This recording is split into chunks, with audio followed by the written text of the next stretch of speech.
In this video, we will be diving into the contents of a book I have been led to the discovery and retrieval of, titled Awakening Your Psychic Powers. Open your inner mind and control your psychic intuition today. A guide by Edgar Case, written by Henry Reed. Now, I must say that the information and content provided in this book is regarded to be highly valuable and useful, as these are the direct teachings of a very powerful and renowned psychic. This information has allowed me to apply very practical and down-to-earth practices into my daily routine, helping me to become more aware and empathetic in my daily interactions. In this video, we will follow the teachings and lessons of a man named Edgar Case, who is one of modern history's most prolific psychics. We will also go into detailed descriptions of intentionally applied psychical abilities which have been demonstrated on many different levels in a variety of different industries in an attempt to further understand the underlying phenomena at hand.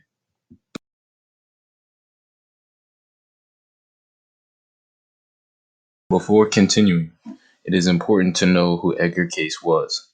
Edgar Case was an American clairvoyant, along with being an adept psychic. This man spent the majority of his career as a therapeutic counselor, aiding the people of his community through readings and channeling sessions, where it was said that he was able to channel his higher self while in a deep meditative trance-like state. However, it cannot be confirmed if this is true or if he was somehow able to be in contact with other types of entities.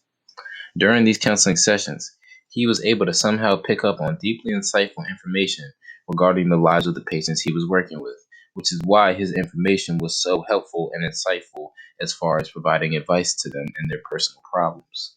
But not only was he able to pick up on the personal lives of people that he worked with, but also those he encountered momentarily on the street.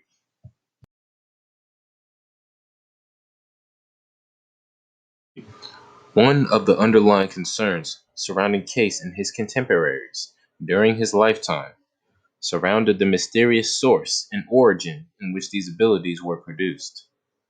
For a long time, Case had feared that his abilities under trance state had originated from a demonic source, and so he was initially reluctant to employ them. Only after a long moral struggle that persisted for years throughout his life would he finally come to the acceptance of his power as a means to better understand himself and his true nature by aiding in his community. Before we dive into the heart of this video, it is important to know that the individuals in which we will be discussing are technically, by all normal standards, considered to be psychic in their abilities, but just know we are using the term psychic loosely to describe a wide variety of individuals who operate from a certain level of awareness.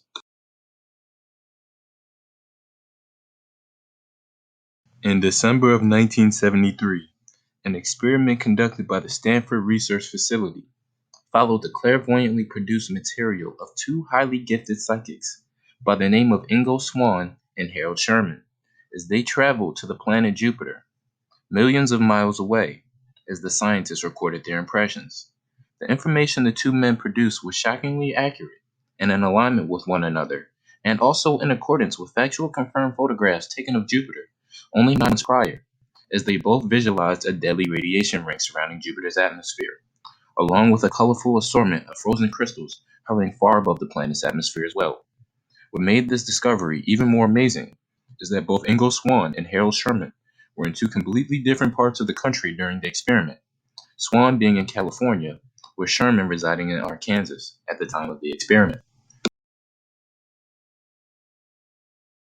About a year later, they would repeat their experiment, but this time they traveled to the planet Mercury, producing even more shockingly accurate descriptions of the planet's atmosphere, along with new information surrounding the planet's gravitational and magnetic field, which will go on to debunk previously accepted notions surrounding the planet. Now, it isn't entirely clear as to how psychical abilities are manifested in each and every individual. In my opinion, though, I believe that there is more than likely a variety of paths that can be taken. However, An interesting case can be found in the life and works of a man named Peter Herkos. Peter Herkos, who was born in 1911, worked as a Dutch house painter in the Netherlands, while simultaneously serving as a member of an underground resistance group against the Nazi Party in the heat of World War II. Peter was not born with psychic abilities, nor did he spend years of his life in isolated solitude practicing any type of transcendental techniques in order to acquire his abilities. Instead, what happened was, one day, while working his house painting job, Peter would suffer a horrible accident to his head, where he plummeted over 30 feet to the ground after slipping off one of the work ladders in the middle of a paint job. In that split moment, all Peter remembered was thinking to himself, I don't want to die, and then waking up in the hospital the following day. Upon waking, Peter would take a quick look around at his surroundings, only to discover another patient lying in the medical bed right beside him. To Herkel's astonishment, he realized that somehow, just by simply looking at the other patient, who was a complete stranger to him, he was somehow able to gain deep insight into the life and past of this random individual, who just so happened to be another patient in the same room as his.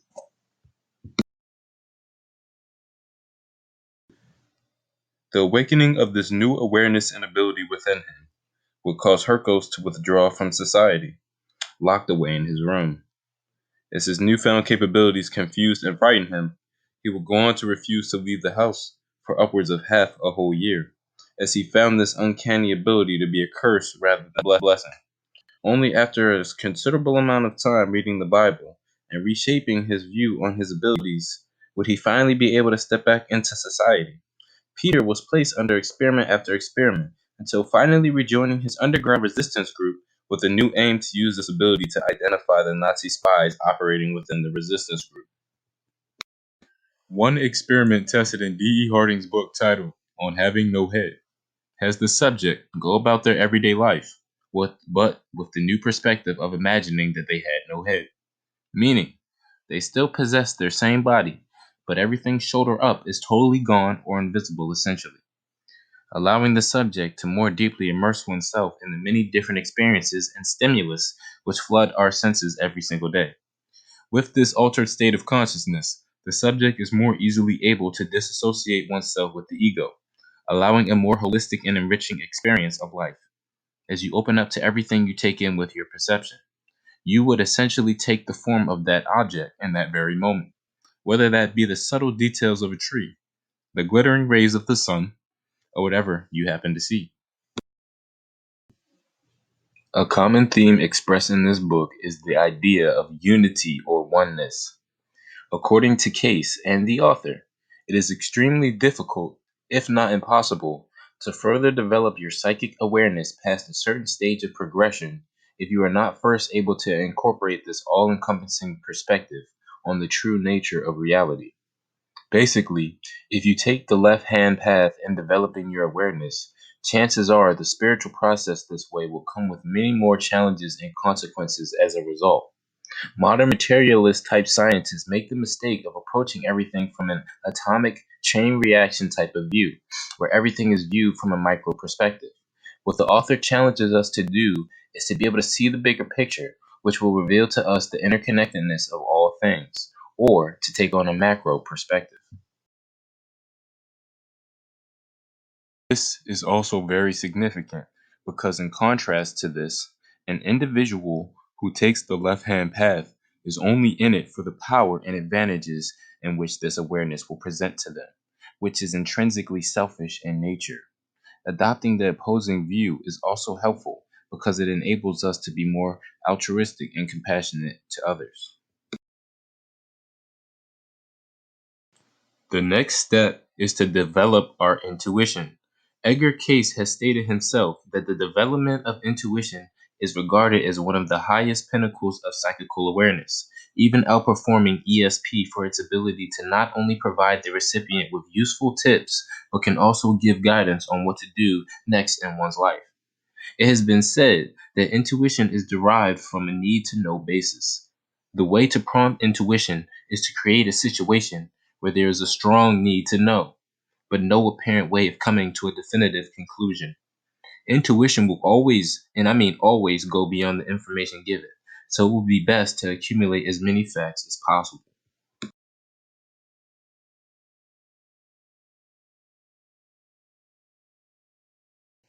An interesting and historical example of intuition can be found in the life of military general and Prime Minister Winston Churchill. One day, during the heat of World War II, Winston had a sudden intuitive inclination to enter his vehicle from the opposite passenger side as opposed to his regular driver's side on this particular day. This decision arguably saved his life, as upon entering the vehicle, a concealed bomb, which had been set by the enemy, exploded on impact, destroying the opposite side of the vehicle in which Winston was sitting in just as soon as he entered his vehicle. A practice you can start today to test your level of intuition involves the phone. The next time someone calls, try to make a prediction as to who the caller is before checking. Declare to yourself, so and so is calling. Then, check to see if you were right. With enough practice, if you make this a habit, your intuitiveness will increase over time. Make sure your decisions are quick and decisive. The key here is to trust your intuition, not just make prolonged, calculated guesses.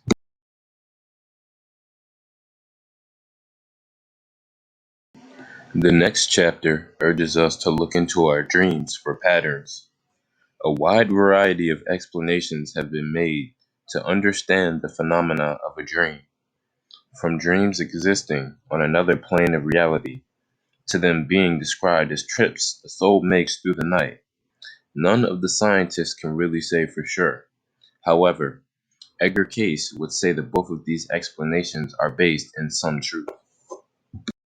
Dreams can be looked at as a sort of psychic doorway, as they connect us with our deepest, most inner self in the form of symbolic imagery and sequences that play out before us. A certain percentage of the population hasn't recalled a dream in years, although there are some practical techniques you can employ tonight to help get your dream juices flowing. The first thing you will want to do is set about 10 to 20 minutes before bed in an environment free of technology and other distractions. Ideally, during this time, you either want to meditate or just spend some time reflecting on your day. What did you do that day that you were proud of? This is the frame of mind you want to be in because this will allow you time to be within yourself right before it is time to go to sleep. Just like with intuition, dream remembrance can be greatly enhanced with a meditational exercise such as the one we just described.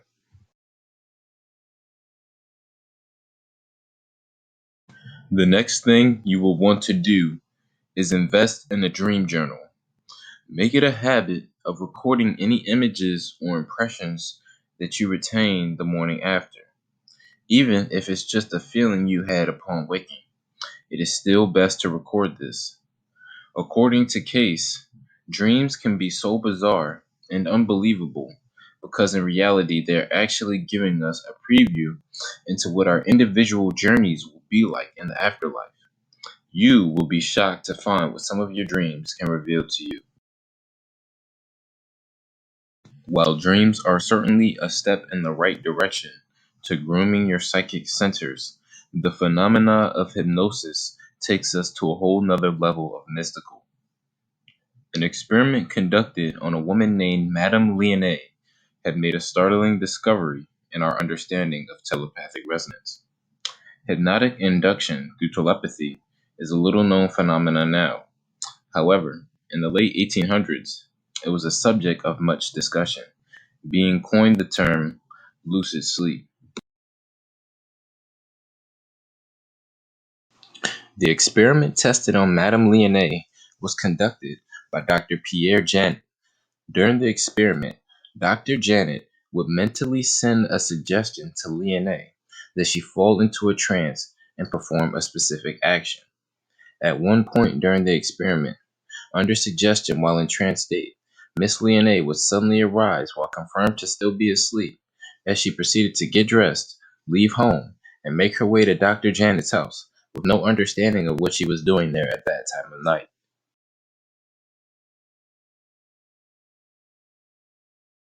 If the idea of being induced under hypnosis by someone you don't know concerns you, there are other ways in which you can go about applying self induced hypnosis. The best approach is to apply autogenic training, a method invented and developed by two German physicians by the name of Schultz and Luth. It is a form of self administered synthetic hypnosis. It is synthetic because you are inducing the suggestions upon yourself, setting a pre planned baseline for how you desire the experiment to play out, which is very important, I might add. Since it asks a person to learn specific, concrete steps, a person can learn to induce the autogenic state from written instructions, such as in the German physician's book titled Autogenic Training.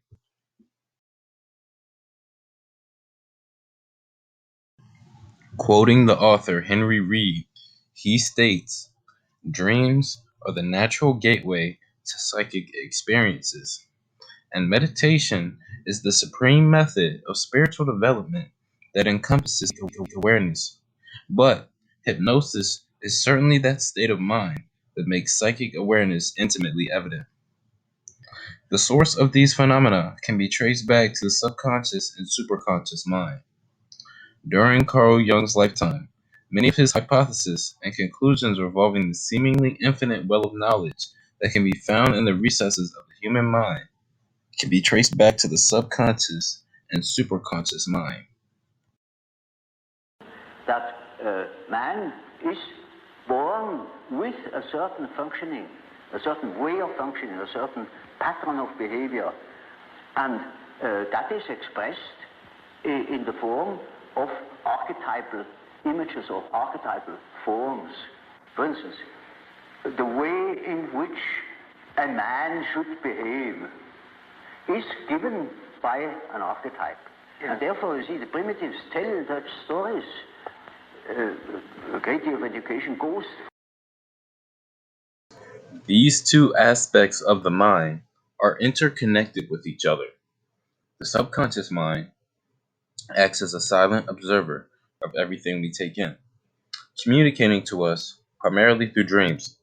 However, the superconscious mind comes into play when the subconscious pulls from what can only be described as an infinite source of timeless universal information, which is closely associated with Jung's idea of the collective unconscious, which is also in close alignment with Edgar's own assertions that we are all far more interconnected than we even realize. As we have already discussed, there are a variety of practical techniques and practices you can start employing today to groom your psychic center. But the most important thing you can do is to live your life in alignment with the highest ideals. As we have already stated, that we are far more interconnected than we are separate. The human body is a physical representation of the soul and emotional body. Therefore, it would be wise to begin establishing the most conducive environments around you to promote the development of your abilities. Doing something like listening to soothing music or burning some sweet candles as you relax while reading a book is an example of a great grooming environment.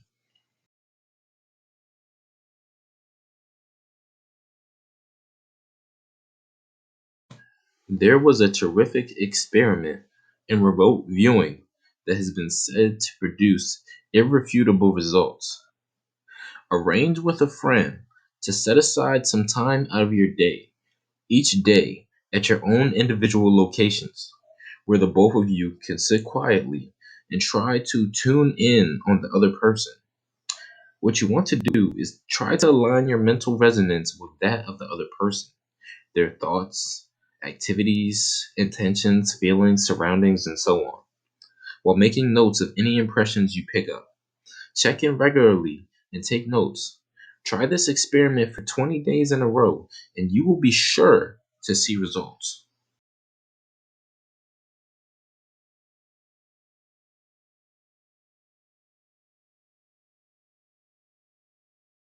Throughout this book, we have gone over several instances of controlled psi abilities, along with practical techniques the average person can start employing today in their everyday life to develop their own center. However, it must be remembered that the most important lesson to take away from this, if you are to make any significant progress in your spiritual development, is to remember the highest ideals of love and service to others in your community. Remember, taking the left-hand path of selfish gain will only lead you down a path of destruction, as the nature of what you try to accomplish can easily come back to bite you. With that being said, I encourage anybody serious about developing their awareness to read this book for themselves, as there's just too much information to condense into a single YouTube video. With that being said, thanks for watching and take care.